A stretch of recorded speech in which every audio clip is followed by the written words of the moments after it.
नमस्कार, आप देख रहे हैं यूपी न्यूज 24/7 और मैं हूं आपके साथ ज्योतिका। आइए रुक करते हैं कुछ बड़ी खबरों की ओर। भारत ने कहा कि पाकिस्तान ने सीमा पार आतंकवाद फैलाकर सिंधु जल समझौते (IWT) का उल्लंघन किया है। तजाकिस्तान में हुई एक बैठक में भारत ने पाकिस्तान पर यह आरोप लगाया है। पर्यावरण, वन और जलवायु परिवर्तन राज्य मंत्री और विदेश राज्य मंत्री कीर्तिवर्धन सिंह ने तजाकिस्तान के दुशांबे में ग्लेशियरों को लेकर आयोजित बैठक में यह बात कही। कीर्तिवर्धन सिंह ने यह बात तब कही जब पाकिस्तान के प्रधानमंत्री शहबाज शरीफ ने भारत पर पानी को हथियार बनाने का आरोप लगाया था।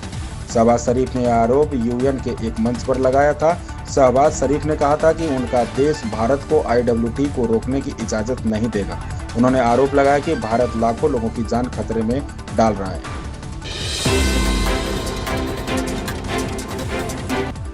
केंद्र राज्य संबंधों में तनाव बढ़ रहा है। तमिलनाडु ने केंद्र पर भेदभाव का आरोप लगाया है। नीति आयोग की बैठकों में विपक्षी मुख्यमंत्रियों की अनुपस्थिति और भाषा विवादों ने सहकारी संघवाद की चुनौतियों को उजागर किया है। पिछले 2 सप्ताह में केंद्र राज्य संबंधों से जुड़ी कई घटनाएं हुई हैं। एक, तमिलनाडु ने समग्र शिक्षा योजना के तहत 2000 करोड़ रुपए से अधिक की राशि रोके रखने के लिए केंद्र सरकार पर सुप्रीम कोर्ट में मुकदमा दायर किया।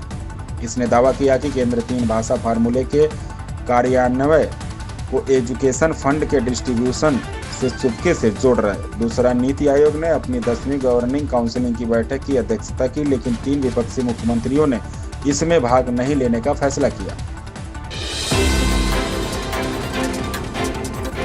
योग गुरु बाबा रामदेव ने एक बार फिर अपने बयान को लेकर चर्चा में है। उन्होंने हरियाणा के कुरुक्षेत्र में एक बड़ा बयान दिया है। योग गुरु बाबा रामदेव ने कहा कि भारत प्रकृति से ही एक हिंदू राष्ट्र है।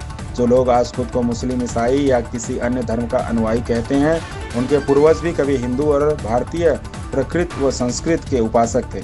उन्होंने इसे अंतिम सत्य करार दिया। बाबा रामदेव ने आगे कहा कि अब धीरे धीरे हर कोई इस सत्य को स्वीकारने लगा है। आने वाले समय में हमारा लक्ष्य है कि हम पूरे विश्व के 500 करोड़ से अधिक लोगों को योग, अध्यात्म और सनातन के मूल्यों से जोड़ें। यह सनातन धर्म की विश्व विजय यात्रा है। बिहार सरकार उन युवाओं के लिए खास योजना चला रही है जो पढ़ लिख कर आगे बढ़ना चाहते हैं लेकिन आर्थिक रूप से कमजोर हैं। इस योजना के तहत नीतीश कुमार की सरकार 20 से 25 साल के इंटर पास बेरोजगार युवाओं को हर महीने 1000 का भत्ता देती है। यह भत्ता उन्हें नौकरी ढूंढने, आगे की पढ़ाई करने में मदद करता है। इस योजना का लाभ लेने के लिए युवाओं को DRCC भवन में जाकर आवेदन करना होगा। यह योजना उन युवाओं के लिए बहुत मददगार है जो बेरोजगारी की स्थिति में आर्थिक तंगी का सामना कर रहे हैं।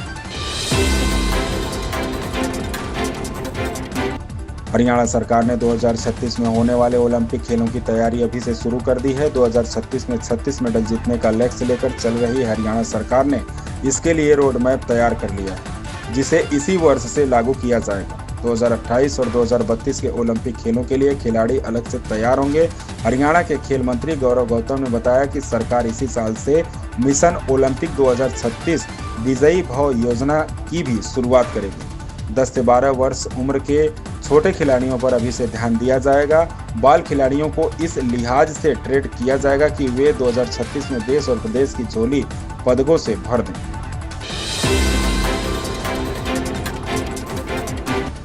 जम्मू कश्मीर के पहलगाम में हुए आतंकी हमले और ऑपरेशन सिंदूर के बाद भारत ने आतंक के खिलाफ मुहिम छेड़ रखी है। भारत का ऑल पार्टी डेलीगेशन दुनिया भर के देशों में जाकर पाकिस्तान के आतंकी मॉड्यूल की पोल खोल रहा है। इसी कड़ी में भारत का प्रतिनिधिमंडल दुनिया की सबसे बड़ी आबादी वाले मुस्लिम देश पहुंचा।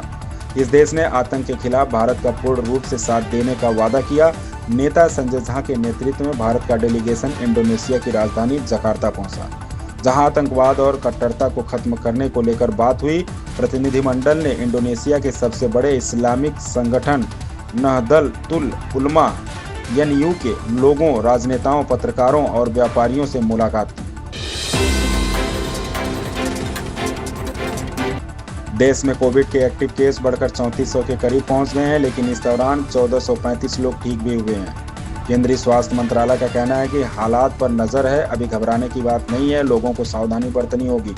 किसी में कोविड के लक्षण नजर आते हैं तो जांच करवाएं। कोविड पॉजिटिव आने पर खुद को आइसोलेट करें। विशेषज्ञों का कहना है कि कोविड का मौजूदा स्ट्रेन घातक नहीं है, लक्षण हल्के हैं और लोग जल्द ठीक हो रहे हैं। कोविड का बारीकी से विश्लेषण करने वाले एक सीनियर अधिकारी का कहना है कि 7 से 10 दिन में कोविड केस में कमी आनी शुरू हो जाएगी। अभिजीत बनर्जी, मैं थोड़ा बूढ़ा हो गया हूं, इसलिए मैंने वो दौर देखा है जो आज दूसरों के लिए इतिहास है। राष्ट्रपति ट्रंप को विलियम मैककिनले बहुत पसंद है। वे अमेरिका के 25वें राष्ट्रपति थे। ट्रंप को मैककिनले की टैरिफ नीति अच्छी लगती है, लेकिन ट्रंप अभी 78 साल के हैं। उन्होंने टैरिफ वाले दौर को नहीं देखा है। मैंने 1970 के दशक का भारत देखा है। उस समय भारत ने आयात पर बहुत ज़्यादा टैक्स लगा दिया था। इससे दूसरे देशों से व्यापार लगभग बंद हो गया था। इसे नॉन टैरिफ बैरियर भी कहते हैं। उत्तर प्रदेश की राजधानी लखनऊ में इनकम टैक्स विभाग के 2 वरिष्ठ अधिकारियों के बीच हुए विवाद ने अब प्रशासनिक हलकों में गंभीर चिंता पैदा कर दी है। IRS अधिकारी योगेंद्र मिश्रा और गौरव गर्ग के बीच 29 मई को प्रत्यक्ष कर भवन लखनऊ में हुई कथित मारपीट की घटना के बाद मामले ने नया मोड़ ले लिया है। अब योगेंद्र मिश्रा ने सीधे मुख्यमंत्री योगी आदित्यनाथ और यूपी DGP को पत्र लिखकर पुलिस सुरक्षा निष्पक्ष की मांग की है। साथ ही आरोपी अधिकारी गौरव गर्ग की पत्नी IPS रवीना त्यागी का तत्काल तबादला करने की भी मांग की है। उनका दावा है कि IPS पत्नी लखनऊ पुलिस में अपने रसूख के दम पर मामले को अलग रूप देने की कोशिश कर सकती है। हम एक बार फिर हाजिर हैं फिल्मों की बॉक्स ऑफिस रिपोर्ट लेकर। राजकुमार राव और वामिका गद्दी की 9 दिन पहले रिलीज भूल चूक माफ ने कितना कमाया है। अजय देवगन की रेड 2 रिलीज के 31 दिन बाद भी करोड़ों में कलेक्शन कर रही हैं। आइए जानते हैं दोनों फिल्मों का कलेक्शन। इस समय बॉक्स ऑफिस पर कई फिल्में अपना दमखम दिखा रही हैं, लेकिन लिस्ट में सबसे आगे भूल चूक माफ और रेड 2 है।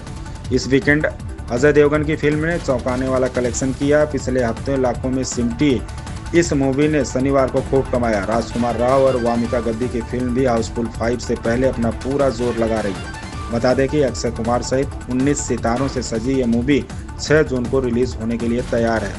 इन खबरों में बस इतना ही। बने रहिए यूपी न्यूज 24/7 के साथ। अगर आपको ये खबर पसंद आई हो तो हमारे चैनल को लाइक, सब्सक्राइब और शेयर करें और हमें अपनी राय कमेंट में जरूर बताएं।